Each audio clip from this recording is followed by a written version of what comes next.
Welcome to the second SCI-Math Symposium of Pohang General High School.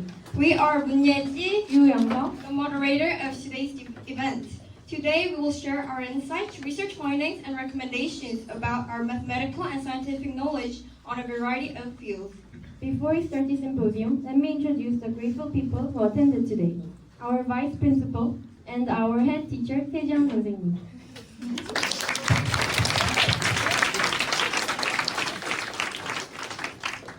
Let's have a congratulatory speech from our principal.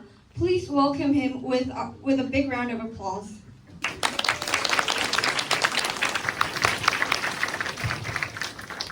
먼저 바쁜 가운데 문쌤 어디 가요? 바쁜 가운데 이런 그 행사를 하나 기획하는 게 매우 힘들어요. 훌륭하게 이렇게 기획해 주신 김문석 쌤한테 한 큰 박수 한번 드립니다. 그 다음에 자기가 또 발표자는 아닌데 이렇게 사무교원들이 훌륭하게 기획해 준 거에 대해서도 사무교원들 한번 손 들어보세요. 자, 큰 박수 한번. 오늘 발표자 손 들어봐요. 오늘 발표한 학생들 너무너무 수고했습니다. 큰 박수로 오늘 맞아주세요. 오늘 수리과학 심포지움을 하게 된 것을 매우 축하드리고, 오늘 이 경험이 대학 입시는 물론이고 여러분들 인생에 큰 밑거름이 되기를 기원하면서 오늘 인사말을 마치겠습니다. 감사합니다. As we all know, proteins are high molecular compounds that make up our bodies. 20 kinds of amino acids are entangled and twisted in different order to form our complex structures. Our question of the protein folding started from here. How do all these amino acids fold to form the ultimate polypeptide structure? Can it be said that the structure of the protein is determined by its amino acid sequence? To answer this question, first, let's take a look at the Levi-Strauss paradox. How do proteins make the transformation from the various amino acid sequences to their own? One of the possible explanations would be trying every possible form to find the most energetically favorable one. How long would such a random search take? If we assume that we make a small protein with 100 amino acids, which could take 3 different forms like this, the total number of the structures would be like this. And the total time for searching would be like this. It would be obviously impossible. It would take too much time for an even small protein to fold properly by randomly attempting all possible forms. However, the time for the protein in a real world to fold is very short in comparison. This enormous discrepancy between the vast number of the potential protein conformations and the observed rapidity of the protein folding is called Levi-Strauss paradox. So, what answer can we come up with this paradox? The answer to this can be found in terms of thermodynamics. In order to understand how chemical equilibrium works, 2 factors are needed to be considered: energy and entropy. Energy is one of the important factors that determine which chemical changes occur spontaneously. Just as the water flows from high to low, natural chemical reactions occur spontaneously from high energy to low energy. Like this. Every substance tries to become stable. In other words, the energy tries to become lower. Another factor that can predict the direction of the change is entropy. Entropy is a measure of a randomness. Boltzmann defined entropy like this. S is the entropy, and Kb is the Boltzmann's constant, and W is the number of the states a system can have. And we can see that as the number of the cases increases, the entropy also increases. Every natural phenomenon changes from an orderly state to a disorderly state, which is the change from a low entropy to a high entropy. In summary, the energy tries to decrease and the entropy tries to increase. So, in alchemical reactions, the state of equilibrium is determined as a result of competition between the tendency to decrease energy and the tendency to increase entropy. To To explain this phenomenon more easily, free energy is defined by considering both energy and entropy. Helmholtz free energy A is defined as follows. U is the energy and T is the temperature and S is the entropy. Let's differentiate both sides of the equation and see its properties. I'll just go fast because it's just organizing the equation. The conclusion is important. Since dA is smaller than 0, it can be seen that all reactions occur spontaneously in the direction of reducing the free energy of the system. The same principle applies to proteins. Protein folding occurs to decrease the energy of the bone, decrease the free energy of the protein itself. As you can see in this figure, energy decreases as the number of the bonds between certain amino acids increases. Meanwhile, entropy increases in the unfolded stage because the number of cases with higher energy increases. Therefore, protein folding can be explained accurately only by comparing the magnitude of the free energy according to the protein state change. Let's briefly talk about the temperature dependency of the protein in relation to the free energy. According to the free energy property, we can explain why proteins are easily denatured by the temperature. Let's approximate the process of protein folding that there are two thermodynamically stable states, the folded and the unfolded. The y-axis of this graph indicates the free energy, and the free energy can be represented as a curve as shown in this picture. There are two minimum points and the barrier between the two. Depending on the temperature conditions, the shape of the curve will change like that picture, and the more stable state can be identified. Generalizing this indicates that proteins have optimal free energy structure depending on the temperature, and when the temperature changes, the equilibrium state also changes. So we could check that the structure of the protein can easily be denatured. When the above free energy curve is extended to third dimension, the curved space of the free energy appears like a landscape, so we call this a free energy landscape. In general, the protein will appear in a recessed form in the free energy landscape because the free energy of the protein is lower in the folded state than the unfolded state at the temperature of our body. Let's assume that the protein's energy landscape appeared in the form of a small, deep hole in the middle, which looks like a hole pulse. In this case, a random search for the natural state would prove impossible, like this.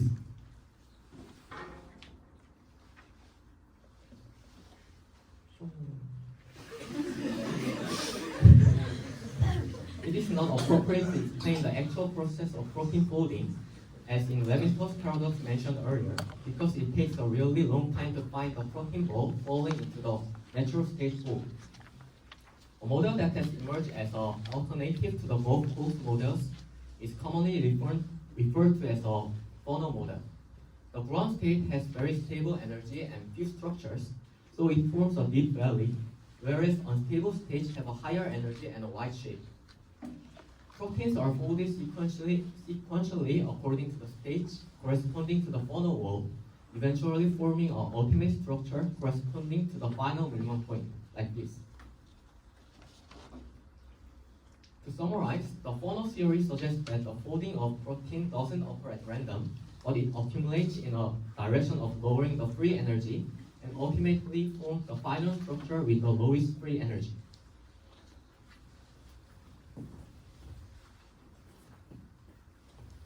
Now, let's talk about the protein structure prediction problem.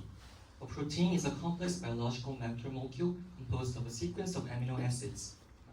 The functional properties of a protein depend on its three-dimensional structure, but we are still not clear about their functioning. This is the protein structure prediction problem.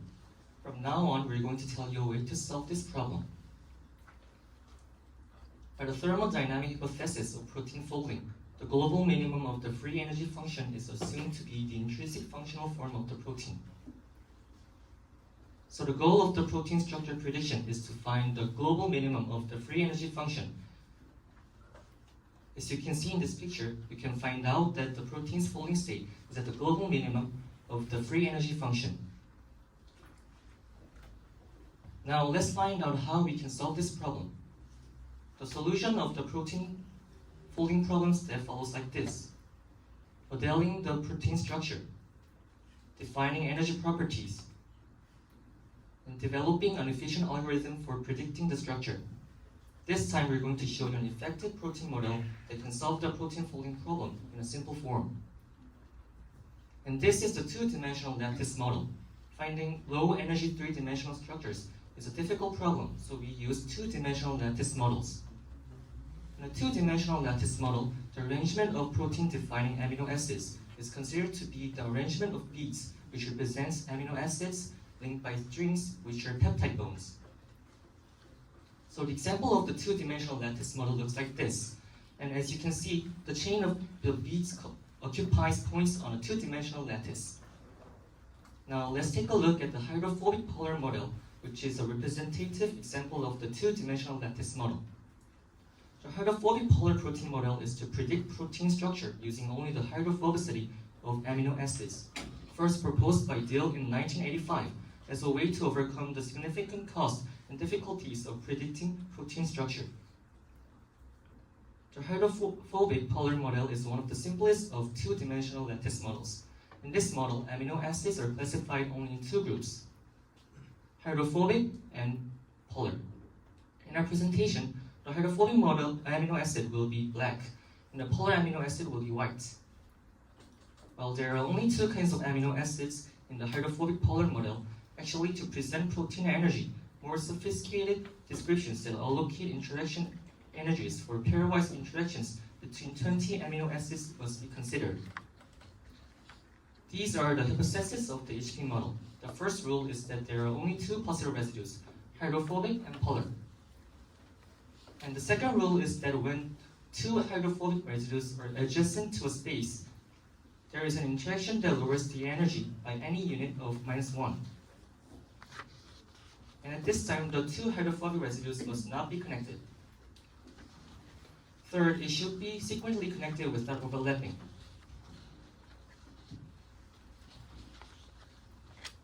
Fourth, it is only possible to move up, down, left, and right. And the last rule is that the intrinsic structure of a protein becomes the form that maximizes the contact between hydrophobic residues. Then how does this HP model solve the protein folding problem? The HP model performs on the assumption that the protein folds in an aqueous environment. So using the HP model, we can know the place where the protein gets folded. This model aims to find out protein folding by minimizing the free energy of the contact between hydrophobic amino acids so that it can quickly estimate the protein structure by representing the protein as a short chain on a two-dimensional square grid. Now let's look at an example of the HP model. Given the sequence of a protein, the sequence in which the HH contact is maximized can be obtained as shown in the following figure. This picture shows the result of the HP model. The model shows the energy volume -3 because there are 3 neighboring HH pairs that are not connected to each other. Now let's figure out the energy function of the two-dimensional lattice model. In a two-dimensional lattice model, the energy function is expressed as the following equation. AI and AJ refers to the ith and jth amino acids, and PI and PJ refers to the position of AI and AJ. Epsilon AI AJ is a constant and is determined by different protein models and indicates the type of action between different amino acids. The value of the function indicates the effect of the action of each pair of amino acids on the energy of the whole system. If we use this function to the HP model, the HP model focuses on the interactions between hydrophobic amino acids, and the energy at folding is reduced only by neighboring hydrophobic amino acids that are not connected.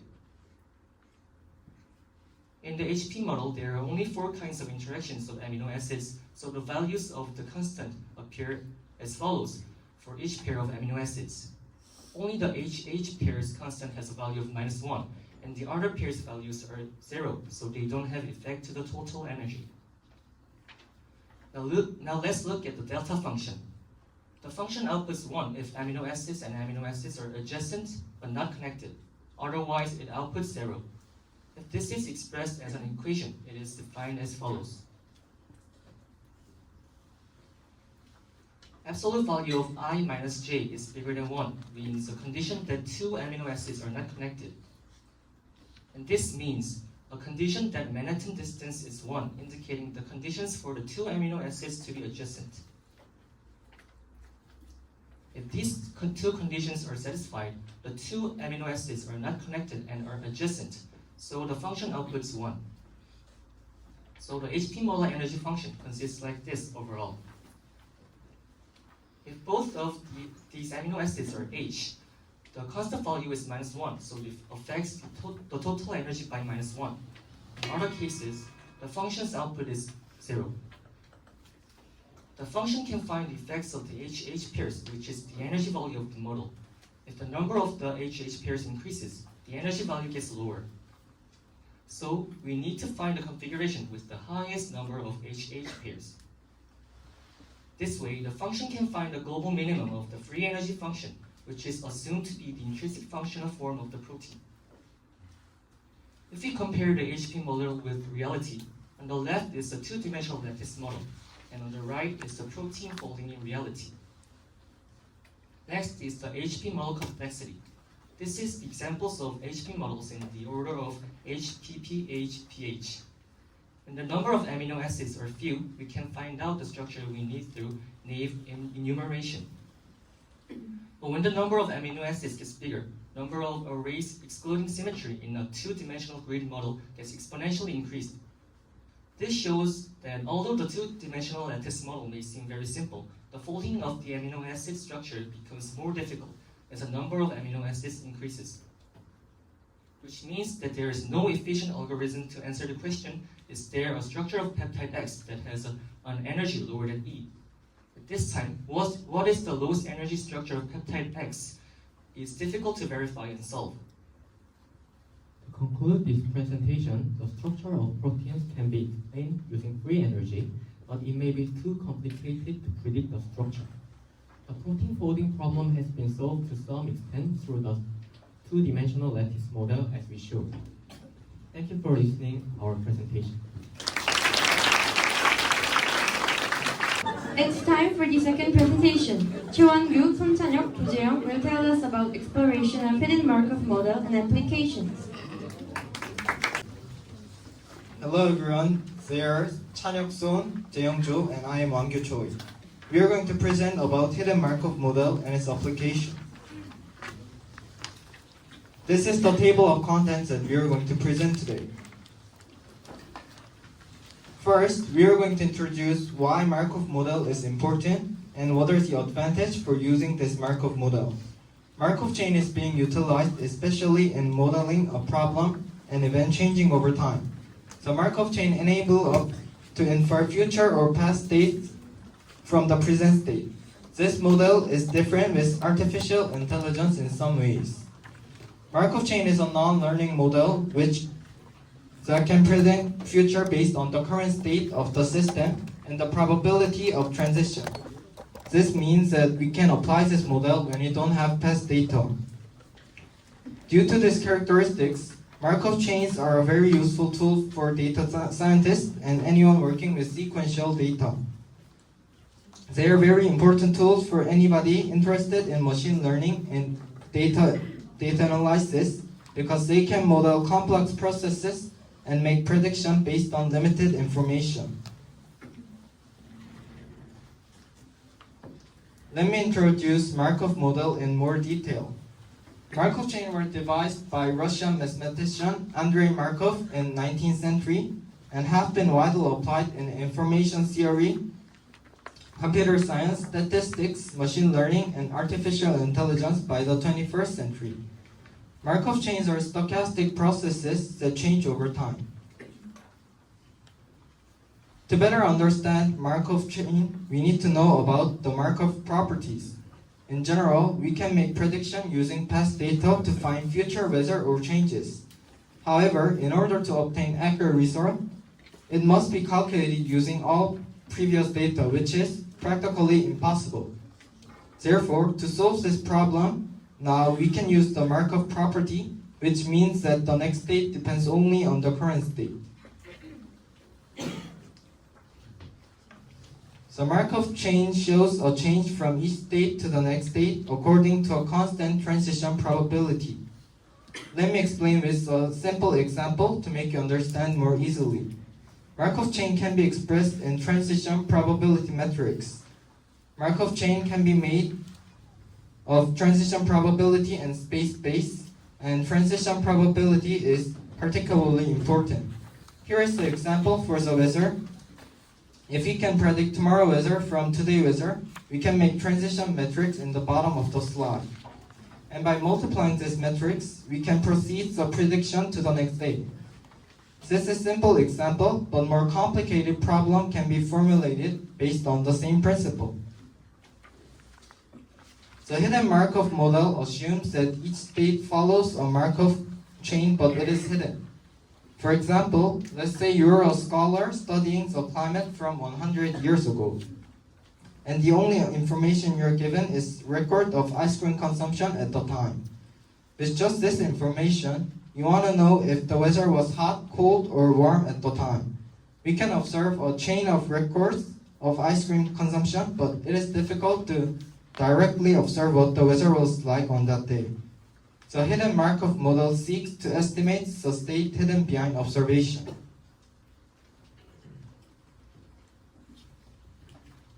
Then let's learn how to calculate the hidden Markov chain using the picture above. First, let's calculate the probability of occurrence. When ice cream 3,1,3 is observed and the hidden model is as shown in the picture above, what is the probability of sequence of coming out? The probability of eating one ice cream when the weather is hot is 0.2. However, the probability that the second day will be hot after the previous day is 0.6. So, you must multiply this to calculate that of the second day. Since the hidden model is assumed to follow a Markov chain, only the previous day state is considered when calculating the state probability. Therefore, it can be calculated as follows.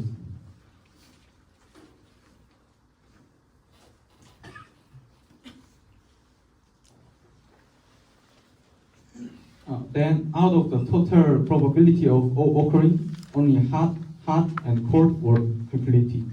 So all cases of O, which are a combination of the two weather conditions, must be calculated. However,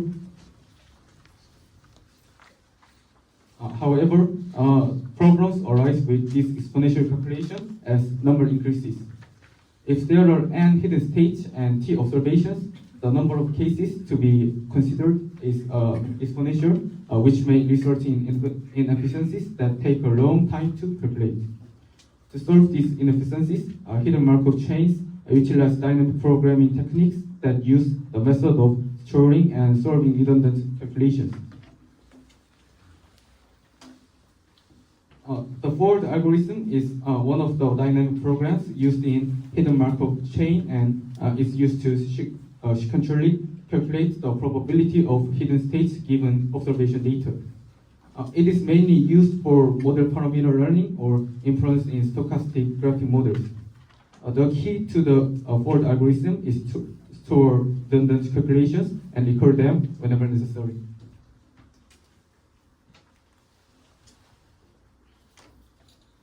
For example, when calculating alpha 2,1, the calculation research of the previous step, alpha 1,1 and alpha 1,2 are used, and its efficiency becomes clear even if the data becomes slightly larger. In the jth state, the probability alpha of O1 to OT appearing in is defined as follows. As shown in the formula, to calculate the tth probability, we take stored t-1's emission probability and calculate it. Next, the Viterbi algorithm is a type of dynamic programming to find the most likely sequence of hidden states. Using this Viterbi algorithm, we can find the sequence Q of the most probable hidden state given the model lambda and the observation sequence O. This is called decoding, and it is a problem that touches on the fundamental purpose of creating hidden Markov model.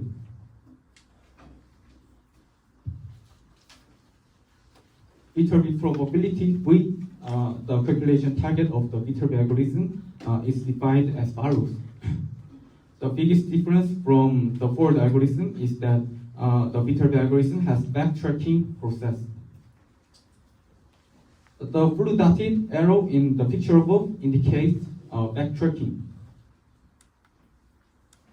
For example, the traceback of second state hot at the second time is hot.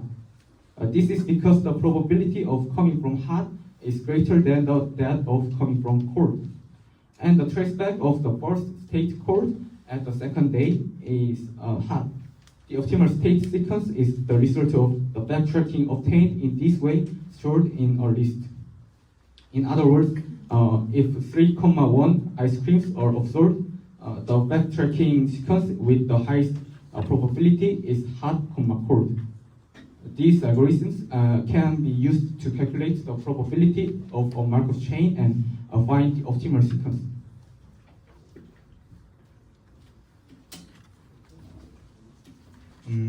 Next, I'm going to explain about Markov chains in natural language processing. Markov chains in natural language processing are used to model sequential structures of text data. The model considers each word to be continuous over time and assumes that each state depends only on the previous state. The model can perform various natural language processes such as sentence generation, automatic summary, inspection, and emotional analysis. However, there are several limitations.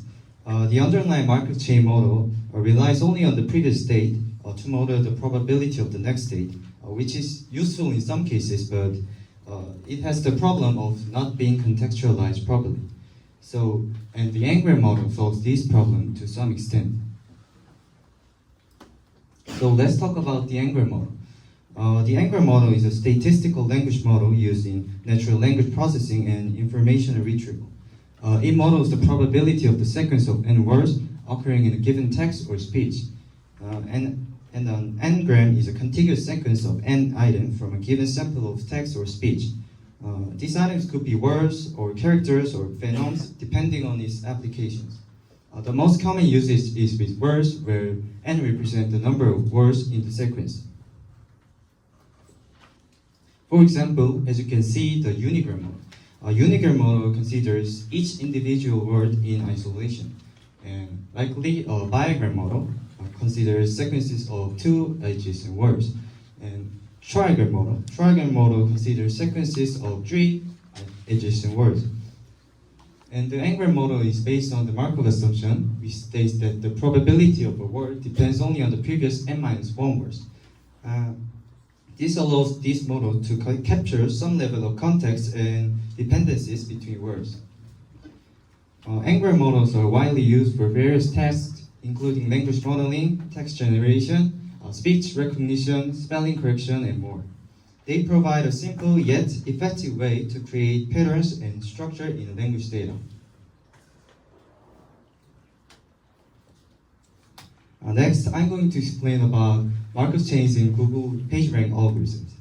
The PageRank algorithm is based on a method of measuring relative importance of each web page based on link structure. For example, a link from page A to page B means a transition to state A to state B. This utilizes the movement between states in the Markov chain. So this is the process of the algorithms. First, the number and quality of links. It is more valuable to receive a link from an important page than to receive a link from a page with many links. So the algorithm reflects this by weighting the page. And second is the iterative computation. The importance of each page is determined by the importance of another page connected to the corresponding page. And third, various factors are considered, such as the quality of links and the content of web pages and the behavior of users. Accordingly, the PageRank strives to provide the most relevant search result to the user. So let's move on to the conclusion. Markov chains are used in various fields and are useful for modeling probabilistic changes over time. And through the Markov chain, the future or past state can be inferred through the current state. In particular, even if the state to be obtained in the past is hidden through the hidden Markov system, and the Markov system is used very importantly in various fields of modern society, such as being used for natural language processing and Google PageRank algorithms. That's all for the presentation we prepared, and thank you for listening. It's already time for the third presentation. 최서영, 이혜민, and 백남희 will give a speech about fuzzy inference and its application. Please welcome the speakers with a round of applause. Hello, we are Heymin Lee, Nami Baek, and Sayan Chin. We will now be presenting our study on fuzzy inference and its application.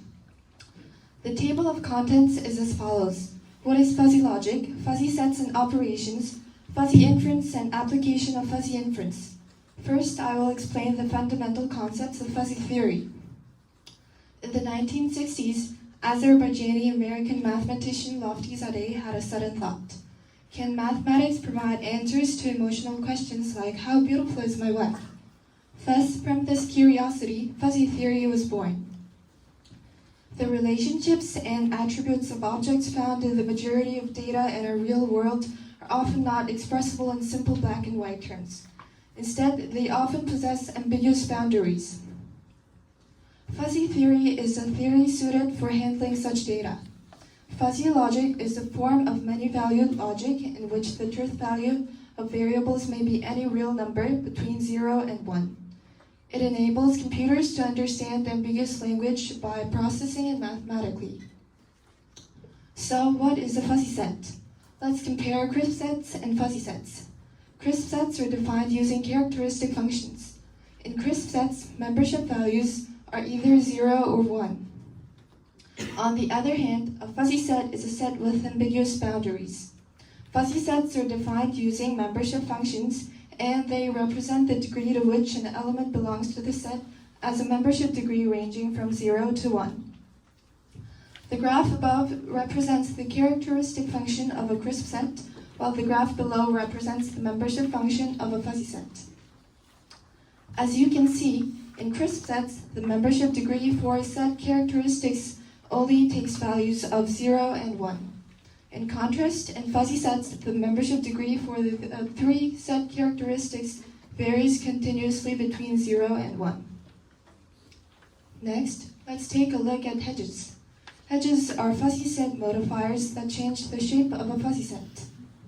By applying repeated exponentiation to the membership function's values, using ambiguous terms like slightly, a little, more or less, we transform the shape of the graph. For example, applying a hedge like a little involves taking the membership degree to the power of 1.3, while a hedge like very, very involves raising it to the power of 4, thereby modifying the shape of the graph.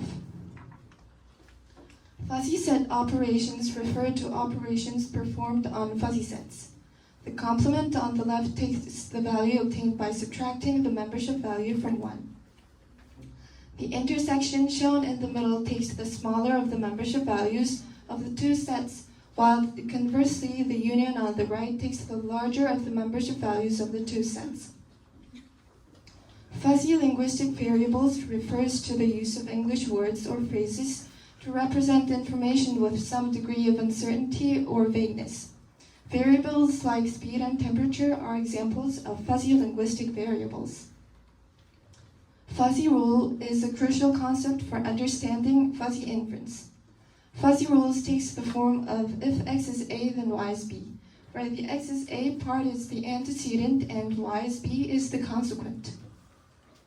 For example, if velocity is fast, then the stopping distance is long is an example of fuzzy rule. Unlike classical if-then rules, fuzzy linguistic variables can take various ambiguous linguistic values. Rule-based systems consist of a set of rules associated with fuzzy sets, input variables, and output variables, determining what to do in each case. The symbols displayed on the screen represent approximations in fuzzy algorithms, and these can be used to represent rule-based systems in tabular form as seen above. Now, building upon the fuzzy concept mentioned earlier, let's delve into the fuzzy inference system. It is a process that utilizes fuzzy theory to map given inputs to output. It involves types such as Mamdani and Sujinu. Fuzzy inference system is performed in 4 steps: fuzzification of input variable, rule evaluation, aggregation of rule outputs, and finally, defuzzification. The Mamdani model uses the rules can be exampled as if A is A1 and B is B1, then C is C1. Fuzzy rules can have multiple antecedents by overcoming classical black and white logic, and we examine a simple 2-input, 1-output problems that includes 3 rules. The first step is to take a crisp input and determine the degree to which input belongs to each of the fuzzy set. A1, A2, and A3 are linguistic values determined from fuzzy sets on the domain X of discourse, while B1 and 2 are on domain Y, and the C's are on Z. In this diagram, the crisp input X1 corresponds to the membership function A1, A2 with 0.5 and 0.2, and Y1 corresponds B1 and B2 with 0.1 and 0.7.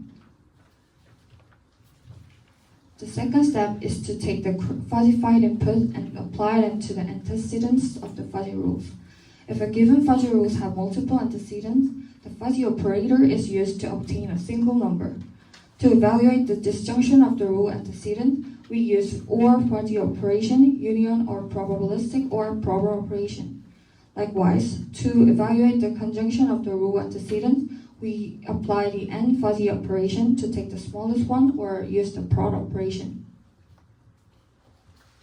Now we can apply the evaluation result to the antecedent to the consequent membership function, and is clipped or scaled. Clipping cuts the consequent membership function at the level of the antecedent truth.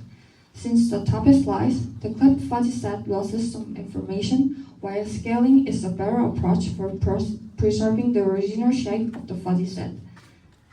The process of conducting your rule evaluation according to fuzzy rules and applying results through clipping and scaling proceeds as describable.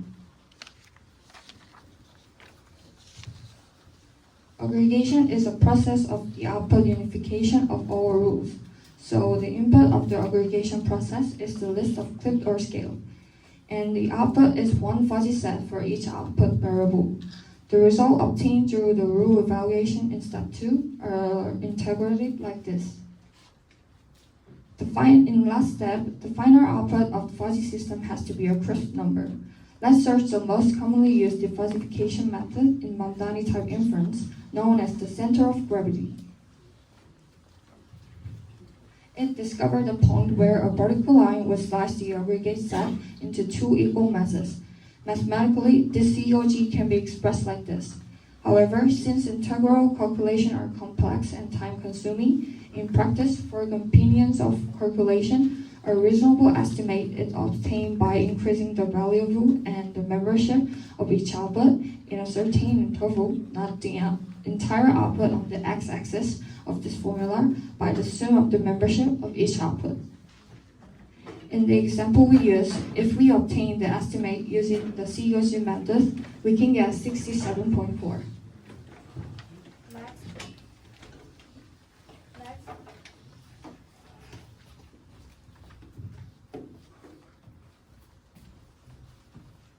Next, I will explain Scanner's method.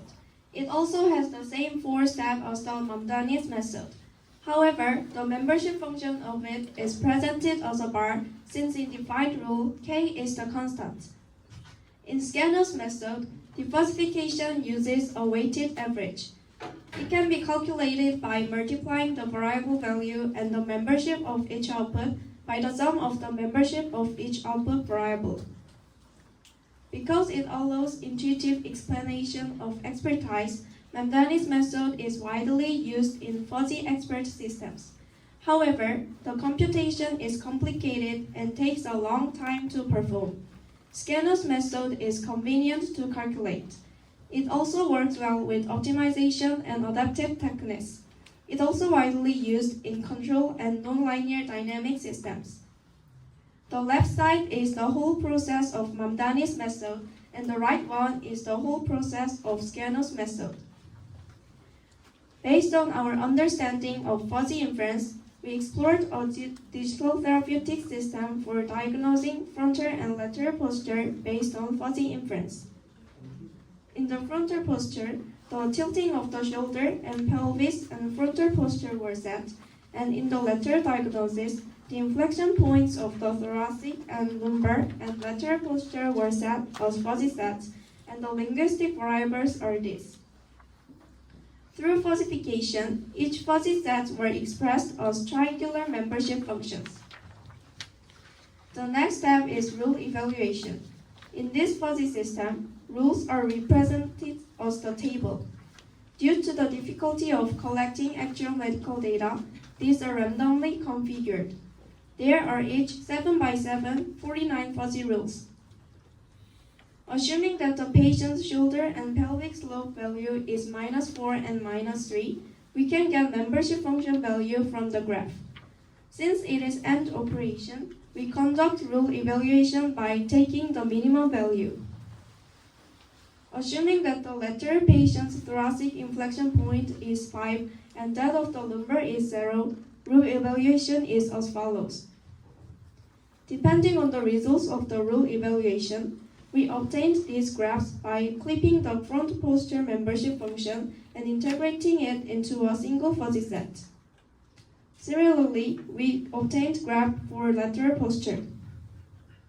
We set interval to 10. The representative value of -35 is obtained by performing frontal position differentiation through the center of gravity method.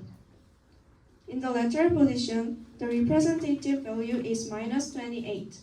The estimates can be used to diagnose the patient's frontal and lateral positions. Through this exploration, we understood and conducted fuzzy inference directly and felt that fuzzy theory is useful for solving various problems by mathematically expressing inaccuracies. Fuzzy theory is also widely used in various fields such as air conditioning, automatic screen brightness control, architecture, medical device and diagnosis, and biotechnology. The fuzzy theory, which allows computers to understand ambiguous human problems through natural language processing, provided a strong foundation for building fuzzy and AI systems. From now on, fuzzy theory will continue to act as a lubricant for human-machine interaction and pioneer a new era. We will wrap up our presentation here. Thank you. Ladies and gentlemen, after many interesting speeches by present speakers, you might be a little bit tired. However, I am sure that Park Sang-young is just the appropriate speaker to finish today's wonderful speeches.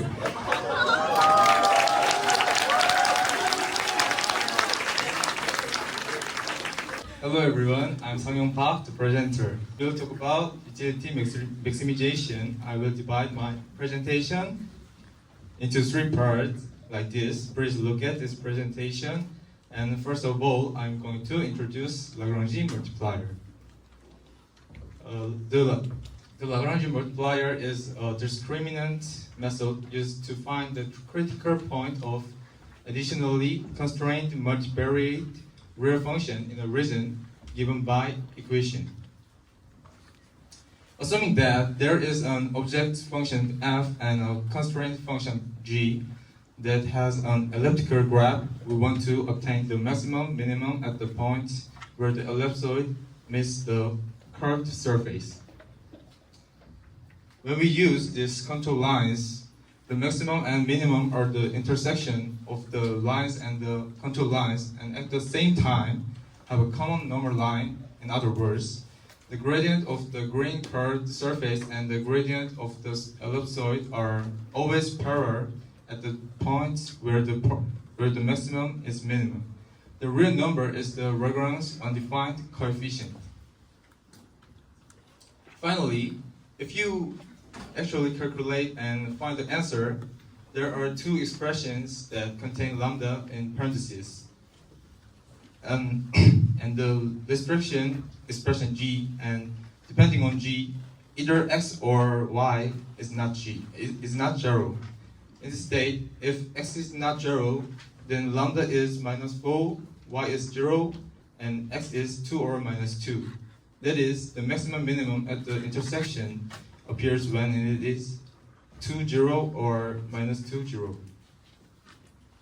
Then secondly, these Lagrangian multipliers are used in a variety of fields, especially in microeconomics, where they can be used in the problem of utility maximization. The optimal choice or consumer equilibrium is the choice of maximizing one's utility in order to satisfy the limitless needs when the consumer's needs are infinity and the budget is limited.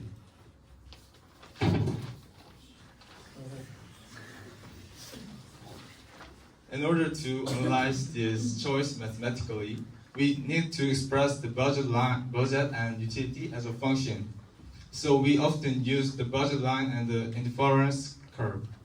The budget line is a line that shows when the price of each good and the consumer's income are given, or income can be spent and consumed. The indifference curve is one of the types of utility curves and can be seen as the level line of the utility function. The change in utility that occurs when the consumption of goods changes by a unit is called marginal utility. This marginal utility is obtained by using partial differentiation when there are two or more independent variables of the utility function. In other words, in several independent variables, other variables are fixed and differentiated for a specific variable to see the change. The marginal utility is a partial differentiation of the utility function for the variables. The marginal rate of substitution is the marginal utility of variable A divided by the marginal utility of variable B. Then let's check the requirements for maximizing utility. Suppose there is a utility function and a budget line. Marginal utility occurs above the budget line, so Y is equals the budget line. If U is differentiated with respect to X, it is equals third expression. When this equation is established, utility maximization appears. Here, dy over dx is equals minus px over py according to the budget line, so it can be expressed like this. In other words, if you use lambda as seen in the control lines above, when it is lambda u over lambda y times py equals lambda, and equation 1 and 2, 3 is established, utility is maximized. It is the Lagrangian method that simplifies the process. It is expressed in a way that uses the utility function and the budget line at the same time. If we use this, it is expressed as utility function with budget line at the same time.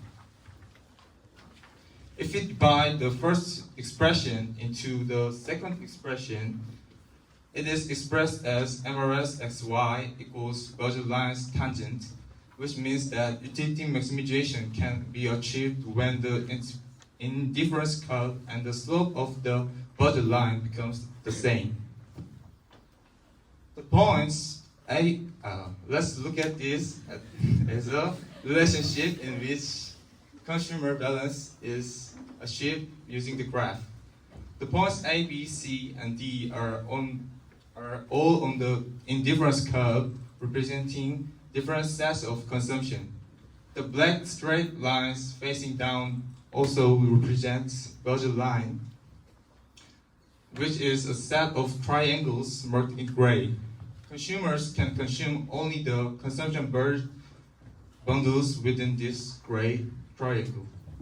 In addition, according to the assumption of monotonicity, which assumes that the further away from the origin, the higher the utility level of the indifference curve, the higher the utility level, because the red indifference curve is further from the origin than the green indifference curve. Therefore, you must choose the consumption burden on the red indifference curve in order to maximize utility. Then let's find the best choice among the 4 points.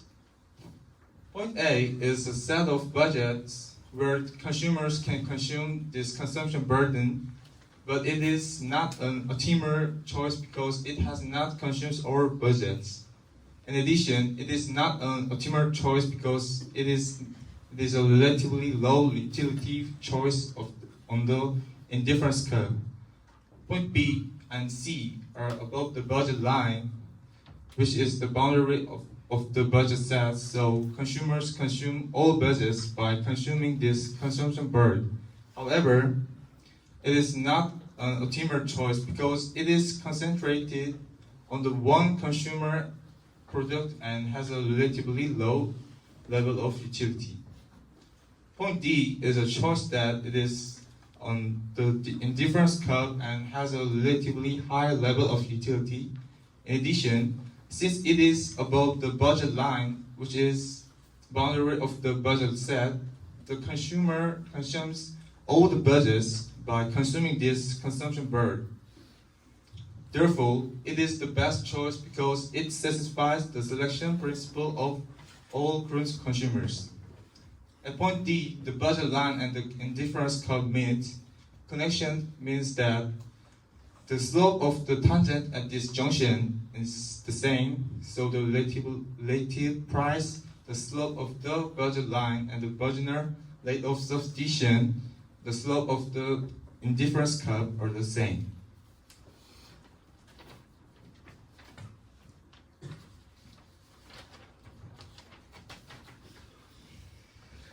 In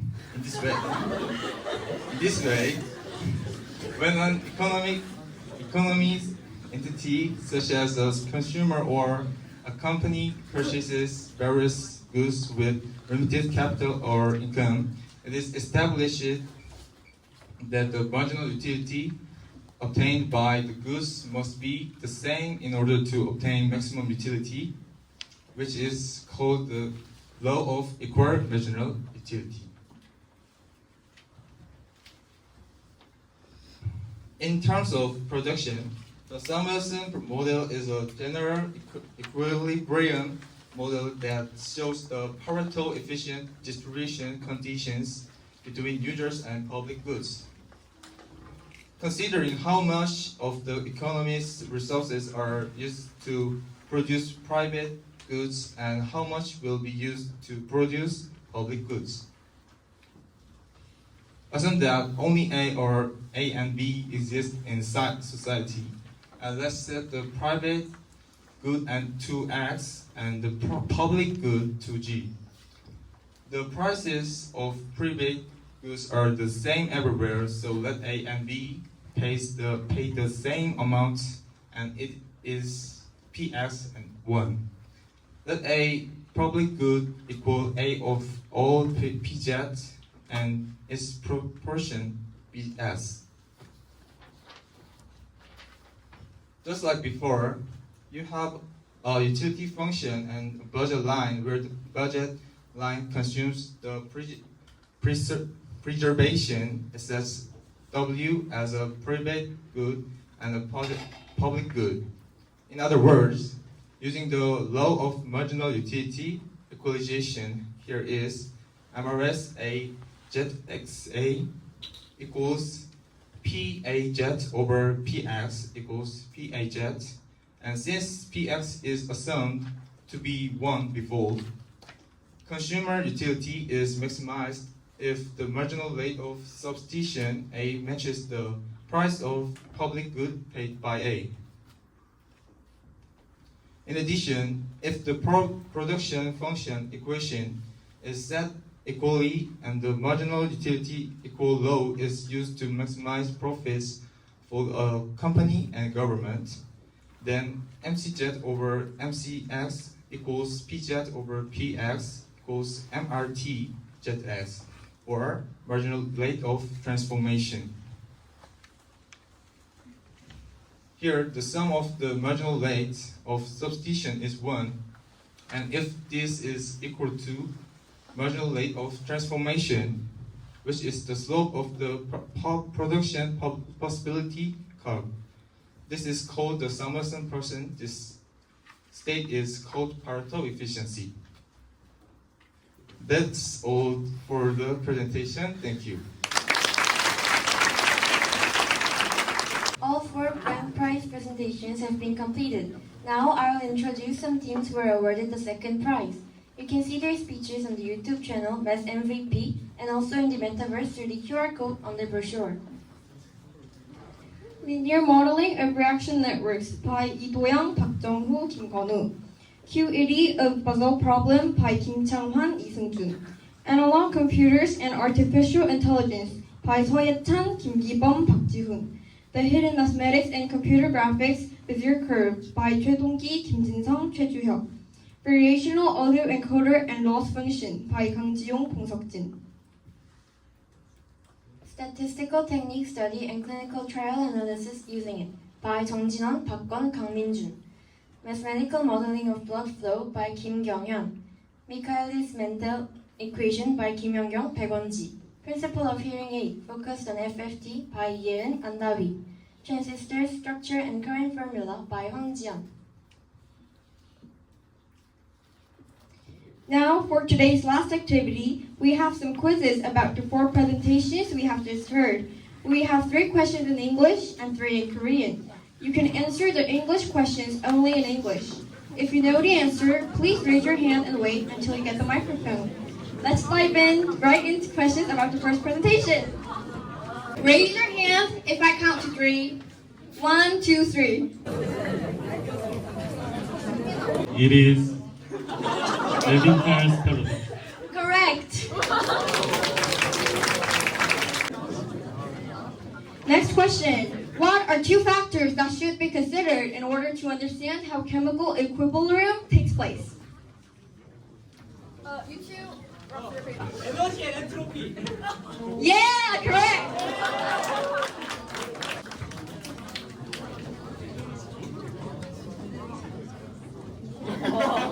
네, 다음은 한국어 문제인데요. 네, 점중 효용 극대화의 필요 조건에 따라 효용이 극대가 되어 소비자의 선택 원리를 만족시키는 최적 선택은 무엇일까요? D. 정답입니다.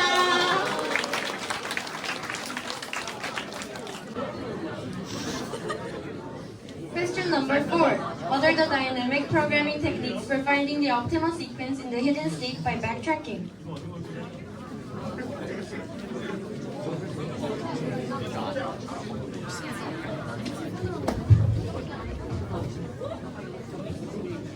Raise your hand. 빅터비 알고리즘. Correct.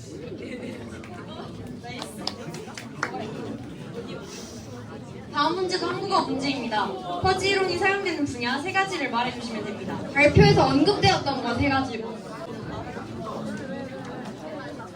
에어컨, 세탁기의 작동률, 스마트폰 디스플레이의 자동 선택 방식. 저희 예시 말고 분야로 말해주셔야 합니다. 건축 분야, 생명공학 분야, 의료 분야. 네. 정답입니다. 마지막 질문입니다. 퍼지 추론은 퍼지 이론을 이용해 주어진 입력을 출력에 대응시키는 과정입니다. 퍼지 추론의 4단계를 설명해 주세요. 1단계 퍼지와 2단계 규칙 평가, 3단계 규칙 구간의 통합, 4단계 역퍼지입니다. 정답입니다. As we draw this symposium to an end, I want to extend our heartfelt gratitude to all the moderators and attendees for making this event a huge success. The dedication and enthusiasm exhibited today are a testament to our shared passion for mathematics. We hope the knowledge and inspiration gained here will lead to our academic and professional endeavors.